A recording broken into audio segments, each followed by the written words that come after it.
Welcome students. Last ভিডিওতে আমরা trigonometric ratios of compound অ্যাঙ্গেলের বিভিন্ন রকম ফর্মুলাগুলো স্টাডি করেছিলাম। এই ভিডিওতে আমরা কিছু নিউমেরিক্যাল সলভ করব। দেখো,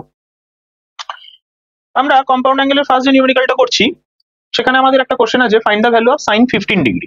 15 ডিগ্রি একটা অ্যাকিউট অ্যাঙ্গেল, তো sin 15 ডিগ্রির ভ্যালু আমাদের ফাইন্ড আউট করতে হবে। তা আমরা কি করে sin 15 ডিগ্রিকে ফাইন্ড আউট করব? তাহলে আমাকে 15 ডিগ্রিটাকে দুটো স্ট্যান্ডার্ড অ্যাঙ্গেলের প্লাস বা মাইনাস ফর্মে এক্সপ্রেস করতে হবে।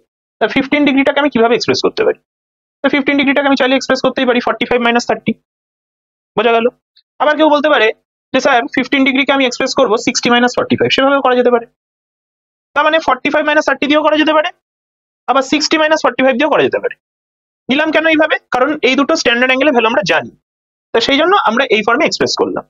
তা নোন অ্যাঙ্গেল দিয়ে করলে পরে সুবিধা কি, ভ্যালুগুলো আমাদের পুট করতে ইজি হবে। এবার আমাদের এই ক্ষেত্রে sine of A minus B, যেটা আমরা লাস্ট ভিডিওতে পেয়েছিলাম, সেটা আমরা অলরেডি কি শিখেছি? Sine of A minus B, sine A cos B minus cos A sine B. এখানে দেখো এ কত আর বি কত। এখানে এ হচ্ছে আমাদের 45 আর বি হচ্ছে